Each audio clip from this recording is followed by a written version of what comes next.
Dear students, good morning. Today I will teach you last part of the chapter The Rise of Nationalism in India.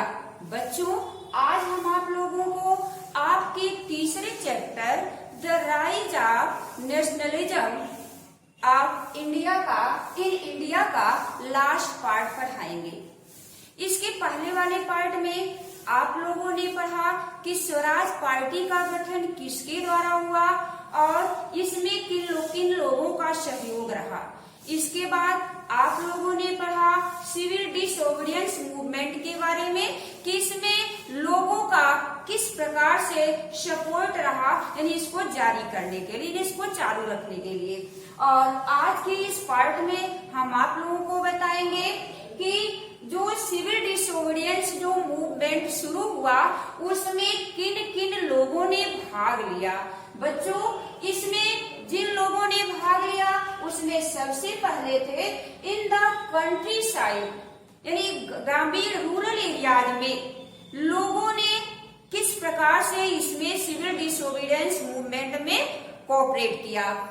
इसमें जो किसान थे in the country side में जो rich peasants थे उन लोगों ने पूरी तरह से सिविल डिसोबीडियंस मूवमेंट में सहयोग किया, क्योंकि वो लोग कॉमर्शियल क्रॉप्स प्रोड्यूस करते थे और जो ब्रिटिश थे उनके कॉमर्शियल क्रॉप्स का उचित प्राइस नहीं देते थे और इसीलिए उन लोगों ने पूरी तरह से इस आंदोलन में भाग लिया। दूसरी चीज थी जो इसमें गरीब किसान थे, पुअर पीजेंट्स थे, उन लोगों ने इसमें पूरी तरह से एक्टिव जो है पार्टिसिपेट नहीं किया, क्योंकि इसका एक प्रमुख कारण था कि जो रिच पीजेंट्स थे या लैंडलॉर्ड्स थे उन लोगों ने इस मूवमेंट में भाग लिया और कांग्रेस ने इसका पूरा इसमें सहयोग किया। लेकिन अगर जो पुअर पीजेंट थे वह लैंडलॉर्ड से या रिच पीजेंट से खेत लेते ने जमीन लेते थे और उसी पर कृषि कार्य करते थे और उसके बदले में उनको रेंट देना पड़ता था।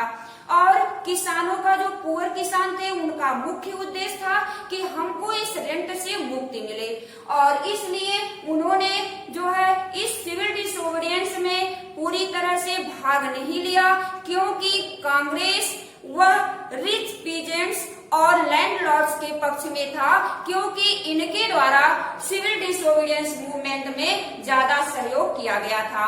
कांग्रेस यह सोचती थी कि अगर इसमें पुअर पीजेंट्स की मांग को इसमें शामिल कर लिया जाएगा, इंक्लूड कर लिया जाएगा, जैसे नो रेंट, इनकी मांग थी, पुअर पीजेंट्स की ये मांग थी नो रेंट्स, यानी कोई हम भाड़ा नहीं देंगे, जिस खेत पर हम कृषि कार्य करते हैं उसका कोई रेंट नहीं देंगे, और यही उनकी मांग थी। और इसीलिए कांग्रेस ने पुअर पीजेंट्स को छोड़ करके जो रिच पीजेंट्स थे या लैंडलॉर्ड्स थे उन्हीं का सहयोग किए।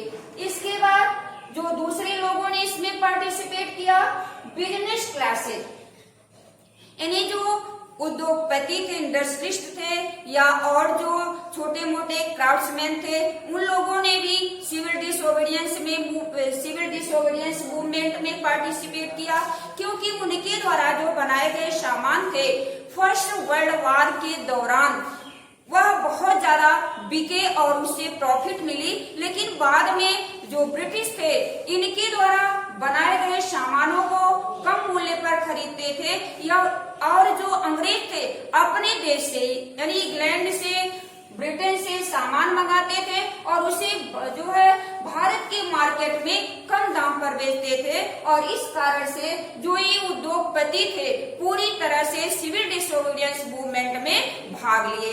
और इसमें भाग लेने वाले कुछ प्रमुख जो उद्योगपति थे वह थे पुरुषोत्तम दास थे, जीडी बिरला थे और लोग थे, कई लोग थे जिन लोगों ने इसमें भाग लिया।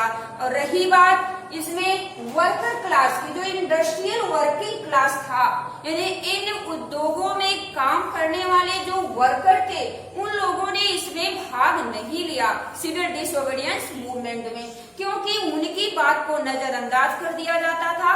केवल जो नागपुर के कुछ ऐसे जो वर्कर थे वही लोग इसमें भाग लिए थे। और इसके बाद जो पार्टिसिपेशन ऑफ वुमेन, यानी जब साल्ट मूवमेंट शुरू किया गया, यानी दांडी मार्च शुरू किया गया, तो उस मूवमेंट में महिलाओं का विशेष योगदान रहा, यानी महिलाओं ने उसमें पार्टिसिपेट किया। और इस तरह से महिलाओं के द्वारा भी जो है सिविल डिसोबीडियंस मूवमेंट में पार्टिसिपेशन किया गया। लेकिन गांधी जी का ये विचार था कि महिलाएं घर पर रह करके अपनी गृहस्थी को संभालें, क्योंकि एक घर को सजाने में संवारने में महिलाओं का पूरा योगदान होता है। बच्चों, आज ये लेसन आपका यही समाप्त होगा, लेकिन इस लेसन को समाप्त करने से पहले एक चीज हम आप लोगों को होमवर्क में मैथ वर्क देंगे। मैथ वर्क में 5 क्वेश्चन दिए, 5 क्वेश्चन दिए हैं। इन 5 क्वेश्चन के आंसर को आप लोग ढूंढोगे, उसके बारे में आप लोगों को बता दिए हैं।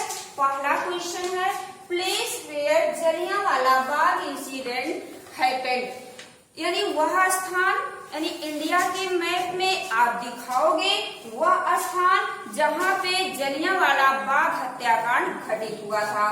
इसका दूसरा क्वेश्चन है place from where Dandi march was started, यानी वह स्थान जहां से दांडी मार्च प्रारंभ किया गया था। इसका भी आंसर आप लोगों को मालूम होगा, क्योंकि आप लोगों को बताए हैं।